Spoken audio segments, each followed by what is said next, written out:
Baik, perkenalkan nama saya Angela Kasina Boling. Pada video kali ini saya akan menjelaskan tentang UTS SPK. Yang pertama, nilai minimal ini didapat dari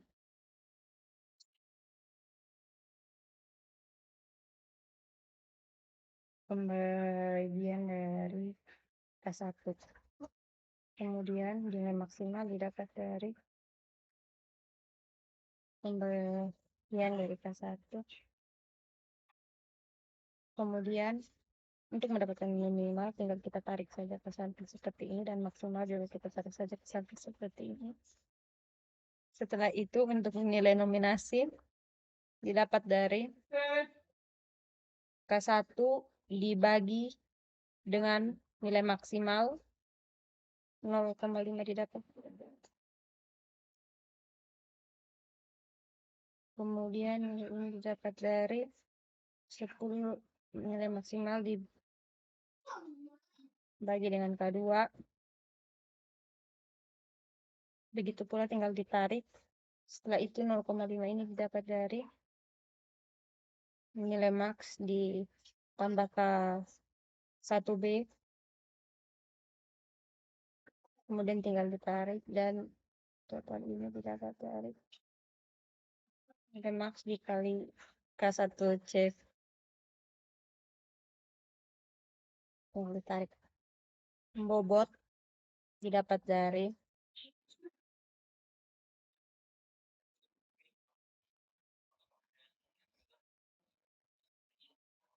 F1 didapat dari nominasi dikali bobot.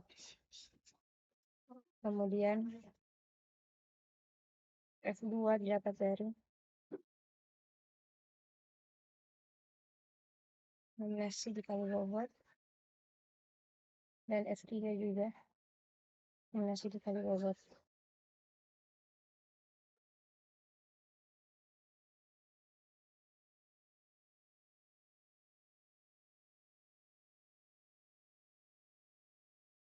Kemudian kita masuk ke program.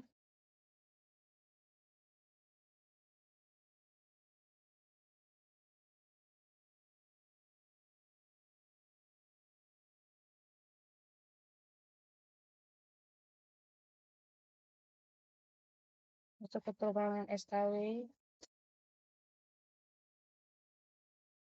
Sekarang tinggal kita run.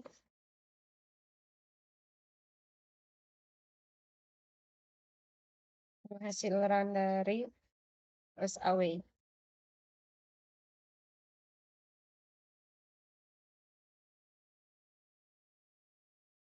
Kemudian kita masuk ke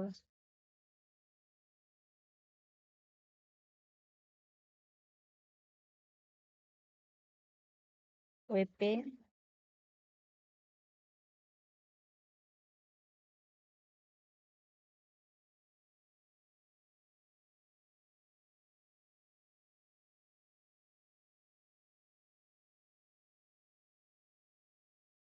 Hasil bagi didapat dari W1 dibagi dengan total. Sama seperti hasil yang lain, tinggal kita tarik.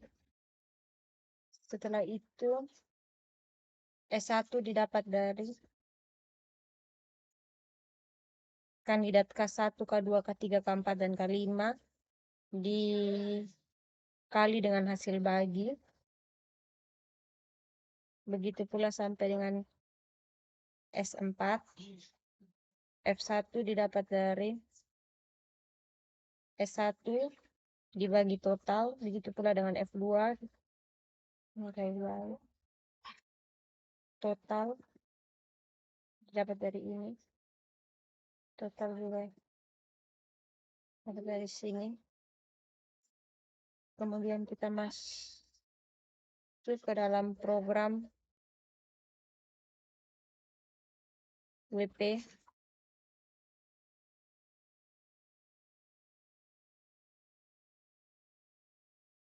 Masuk ke dalam program WP.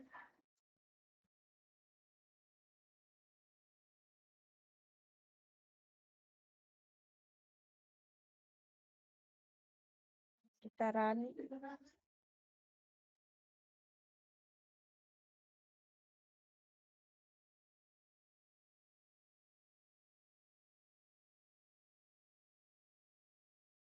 hasil program dari WP. Kemudian kita masuk ke AHP C1, C2, C3. Data awalnya C1 1375, C2 1/3, 153, C3 1/7, 1/5, 1/3, C4 1/5, 1/4, 31. Kemudian fireways-nya C1, C2, C3, C4, C5, C4, C1 1375, C2 0,333, 153, C3 1429, 0,21, 0,33333, C4 0,2, 0,33333, 31. Total jumlah didapat dari nilai fireway C1.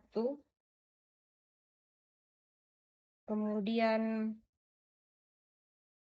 total jumlah ini didapat dari C2. Ini didapat dari C3 sebaliknya, dan C4. Nominasi didapat dari nilai nominasi didapat dari C1 dibagi dengan jumlah, C2 dibagi dengan jumlah, dan seterusnya tinggal kita tarik. Kemudian nominasi berikut didapat dari C2 dikali total jumlah, dibagi total jumlah, tinggal kita tarik, dan 0,438 didapat dari C3 16, dapat dari sama. Jumlah nominasi kriteria didapat dari jumlah nilai nominasi dibagi. Begitu pula tinggal ditarik bobot kriteria didapat dari jumlah nilai nominasi dibagi 4. Kemudian ini didapat dari nilai ini dibagi 4, dan seterusnya. Kemudian ini didapat dari jumlah bobot kriteria yang dikali. Kemudian ini didapat dari jumlah bobot kriteria yang dikali, tinggal ditarik. Setelah itu T didapat dari bobot kriteria dikali dengan ini, dibagi dan ditambah. Ini juga nilai dari ini, nilai dari. Setelah itu kita masuk ke Visual Studio AHP.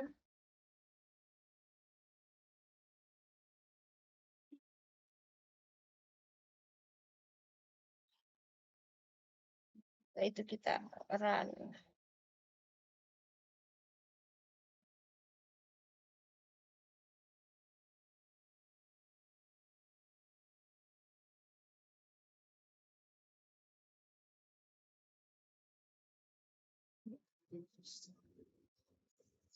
Ini adalah hasil dari program. Kemudian nomor 3, jelaskan bagaimana Anda menggunakan metode AHP untuk membantu perusahaan ini dalam mengambil keputusan lokasi toko baru. Jawaban, metode Analytic Hash Processor atau AHP adalah sebuah pendekatan analisis keputusan yang membantu perusahaan dalam memilih toko lokasi baru. Berikut ini adalah langkah-langkah yang dapat diambil untuk menggunakan metode AHP konteks ini. Langkah 1, identifikasi kriteria. Identifikasi kriteria yang relevan untuk pemilihan lokasi toko baru. Contoh kriteria yang dapat perbankan meliputi biaya sewa kepada populasi, aksesibilitas, keamanan, pesaing, dan potensi pertumbuhan pasar. Langkah 2, bangun hierarki. Buat struktur hierarki dapat mencerminkan hubungan hierarki antara kriteria dan sebuah subkriteria. Misalnya lokasi toko baru, biaya sewa, pendapatan populasi, aksesibilitas, keamanan, persaingan, potensi pertumbuhan pasar. Langkah 3 berikut ini bobot relatif. Berikut untuk setiap kriteria dan subkriteria, bobot ini mencerminkan tingkat kepentingan relatif dari suatu kriteria terhadap yang lain. Pemberian bobot bisa melibatkan perbandingan pasangan atau skala penilaian. Langkah 4, bangun matriks perbandingan pasang. Buat matriks perbandingan pasang untuk menentukan bobot relatif, mintalah input dari para ahli untuk mengaku pentingnya untuk mengisi matriks ini. Hitunglah faktor bobot kriteria dengan menjumlahkan kolom-kolom matriks perbandingan pasang dan dapat menghitung rata-rata setiap baris. Lakukan uji kompetensi untuk memastikan bahwa matriks dibandingkan dengan pasangan yang dibuat konsisten. Jika ada konsisten, revisi matriks berbanding pasangan. Evaluasi lokasi toko baru berdasarkan kriteria yang telah ditentukan menggunakan vektor bobot kriteria. Pemilihan lokasi toko baru dengan nilai tertinggi berdasarkan evaluasi menggunakan metode AHP. Berdiskusi hasil dengan tim manajer dan pengaku pentingnya untuk memvalidasi hasil dan memastikan bahwa keputusan yang diambil dapat diterima secara luas. Catatan penting, melibatkan berbagai pihak dalam pengumpulan data dan membuat matriks berbanding pasang, membantu dan mengevaluasi konsisten matriks untuk meningkatkan validasi hasil, menggunakan perangkat lunak AHP yang bersedia membantu dan memperhitung dan analisis. Bagaimana Anda dapat menentukan bobot dari setiap kriteria tersebut menggunakan AHP? Penentu kriteria dalam AHP melibatkan berbagai langkah terutama dalam pembentukan matriks, perbandingan pasang, dan perhitungan vektor bobot kriteria. Berikut ini langkah-langkah rinci. 1. Identifikasi kriteria yang relevan untuk memilih toko baru. Misalnya biaya sewa, kepadatan populasi, aksesibilitas, keamanan, pesaing, dan potensi pertumbuhan pasar. 2. Bangun hierarki. Struktur hierarki mencerminkan hubungan hierarki antara kriteria dan subkriteria. Berikan bobot relatif. Berikan bobot relatif untuk setiap kriteria dan subkriteria. Bobot ini mencerminkan tingkat kepentingan relatif dari suatu kriteria terhadap yang lain. Pemberian bobot bisa melibatkan perbandingan pasang atau skala penilaian. Contohnya kita dapat memiliki kriteria A, B, dan kita harus menentukan berapa pentingnya A dibanding B dengan skala 1, 3, 5, 7, atau 9. Bangun matriks perbandingan pasang. Buat matriks perbandingan pasang untuk menentukan bobot relatif. Misalnya, jika kita memiliki kriteria A dan B, kita bisa bertanya pada tim manajemen atau pakar untuk memberikan perbandingan berapa penting A dibanding B. Matriks akan terisi dengan nilai perbandingan pasang. Hitung bobot kriteria. Dengan menjumlahkan kolom matriks perbandingan pasang, menghitung rata-rata setiap baris. Hitungan konsistensi. Lakukan uji konsistensi untuk memastikan bahwa matriks perbandingan pasang dibuat konsistensi. Hal ini dapat dilakukan dengan menghitung nilai konsistensi menggunakan nilai X-value dan X-vector. Jika terdapat intonasi, diulangi langkah-langkah sebelumnya dan minta kembali pada input ahli. Nominasi vektor bobot. Nominasi vektor bobot dengan membagi Membagi nilai dengan jumlah faktor bobot. Pemilihan lokasi gunakan bobot yang telah dinormalisasikan untuk menilai dan memiliki toko yang baru. Dengan menggunakan AHP pendukung dapat terkait dengan toko baru. Jika perusahaan memberikan contoh bobot pertambangan sebesar 10% untuk kriteria C2 dan bobot C1 sebesar 10%, jelaskan bagaimana pengaruh keputusan yang diambil. Jika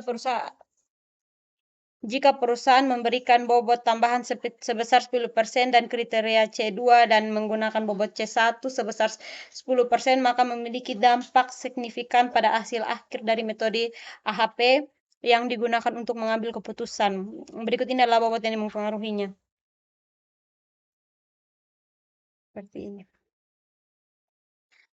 Seperti ini. Dengan demikian, bobot C2 kriteria ini lebih dominasi, lebih proses bagaimana keputusan lokasi yang diunggul dalam C2 memiliki dampak lebih besar daripada hasil akhir. Pengurangan bobot C1. Seperti ini. Dengan mengurangkan bobot C1, kriteria menjadi kurang berpengaruh dalam proses pengambilan keputusan. Lokasi yang mungkin unggul dalam C1 akan memiliki dampak yang lebih rendah pada hasil akhir. Dampak pada pemilihan lokasi. Lokasi yang mungkin unggul dalam C2 akan mendapatkan keuntungan yang lebih besar karena bobotnya telah ditingkatkan. Lokasi yang unggul dalam C1 mendapatkan keuntungan yang lebih karena rendah karena bobotnya telah dikurangkan. Sebagai hasil, keputusan akhir akan lebih berpengaruh untuk kriteria C2 daripada sebelumnya. Meminimalkan dampak. Beberapanya di antara lain adalah konsultasi pemangku kepentingan, analisis sensitifis, diskusi tim manajemen, validasi profesi, dan komunikasi yang jelas. Perubahan bobot dapat dimainkan peran krusial dalam mengambil keputusan. Oleh karena itu, perubahan tersebut dapat dikelola dengan hati-hati dan transparan untuk memastikan keputusan yang diambil tetapi tetap konsisten dalam tujuan efisiensi perusahaan. Apa yang dimaksud dengan analisis sensitif dalam konteks AHP dan mengapa itu penting? Jawabannya, analisis sensitif dalam konteks AHP merujuk pada penelitian terhadap sejauh mana perubahan dalam bobot atau dalam preferensi relatif antar kriteria dan dapat mempengaruhi hasil akhir pada proses pengambilan keputusan. Alasan mengapa analisis sensitif penting dalam konteks AHP: ketidakpastian preferensi, perubahan bobot, keandalan hasil, validasi dan konsisten, pengambilan keputusan yang informal, penanganan ketidakpastian. Pertanyaan 3, jelaskan bagaimana metode AHP dapat diinteraksikan dalam DSS, membuat proses pengambilan keputusan menjadi lebih sistematis dan terstruktur. Interaksi metode AHP ke dalam sistem pendukung keputusan atau DSS meningkatkan sistem pada struktur program pengembalian keputusan. Berikut ini beberapa langkah dan manfaat integrasi AHP ke DSS. 1. Identifikasi tujuan pengambilan keputusan. DSS dapat membantu penggunaan identifikasi tujuan pengambilan keputusan yang spesifik seperti pemilihan lokasi toko baru. Penentuan kriteria dan subkriteria. DSS menyediakan antarmuka panduan dalam menentukan kriteria dan relevan untuk mengambil keputusan. Pembentukan hierarki. DSS dapat membantu penggunaan dalam struktur mencerminkan tingkat kedekatan input. Perbandingan pasang. DSS dapat menyediakan fasilitas memasukkan perbandingan pasang antar kriteria menggunakan relevan sebagai kriteria perbandingan. Perhitungan bobot. DSS dapat mengutamakan perhitungan bobot menggunakan metode AHP termasuk perhitungan evaluasi normalisasi bobot. DSS dapat melakukan normalisasi bobot, memastikan bahwa bobot yang dihasilkan dapat digunakan secara konsisten dan evaluasi alternatif DSS dapat memberikan kemampuan untuk mengetahui alternatif lokasi berdasarkan bobot yang telah ditentukan. Analisis sensitif DSS dapat menyatakan fitur-fitur analisis sensitif dan menggunakan penggunaan bagaimana cara profesional dan bobot mempengaruhi hasil pengambilan keputusan. Manajemen riwayat dan dokumentasi DSS menyimpan riwayat keputusan matris dan perbandingan bobot dan melanjutkan penonton dan komunikasi untuk keperluan audit dan analisis lebih lanjut. Manfaat AHP ke DSS. Kesalahan manusia memberikan antarmuka, inovasi memandu proses pengambilan keputusan, konsistensi memastikan konsistensi dalam penggunaan metode AHV dengan hasil yang dihasilkan, meningkatkan ketelitian dalam perhitungan bobot dan alternatif. Apa kelebihan dan kekurangan AHP dalam konteks DSS dan bagaimana kekurangan tersebut meminimalisir? Kelebihan menggunakan AHP dalam konteks DSS adalah pendekatan simetris. AHP memberikan pendekatan simetris dan terstruktur untuk mengatasi kompleksi dalam pengambilan keputusan dengan melibatkan subkriteria,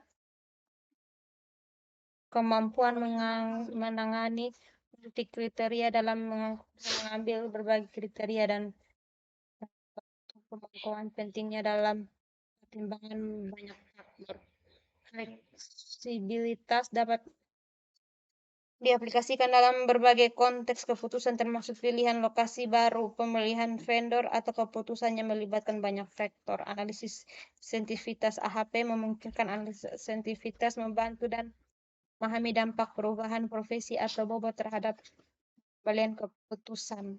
Keterlibatan pemangku kepentingan AHP memasuki partisipasi pemangku terpenting dalam proses pengambilan keputusan yang meningkatkan akses keputusan. Kekurangan metode AHP dalam bentuk konteks subjektif.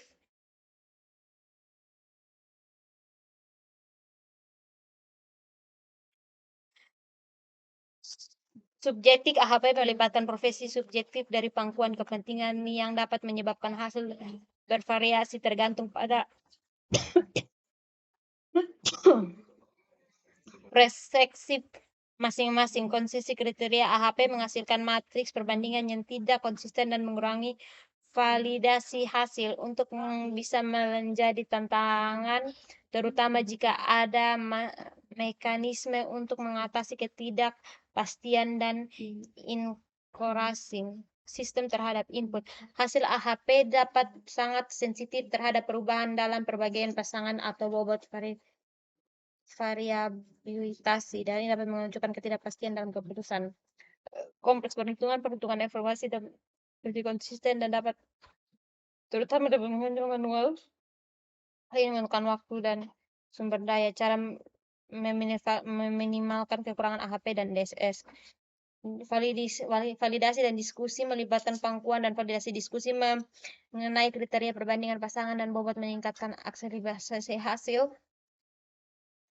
Penggunaan perangkat lunak, pelatihan edukasi, audit, dan transvestasi, pertimbangan dan keahlian eksternal melibatkan ahli eksternal atau konsultan untuk memvalidasi dan memberikan wawasan tambahan pada proses AHP. Integrasi AHP ke dalam DSS memberikan alat yang kuat untuk mengambil keputusan yang sistematis, namun perlu diingat bahwa implementasi hasil manajemen kekurangannya merupakan bagian kritis dari proses tersebut. Pemahaman dapat memadai yang mendalam tentang masalah yang terdapat dalam melibatkan pangkuan kepentingan dalam membantu mengatasi beberapa kelemahan dalam metode ini. Demikian presentasi saya. Terima kasih. Stop tuh simpan toh.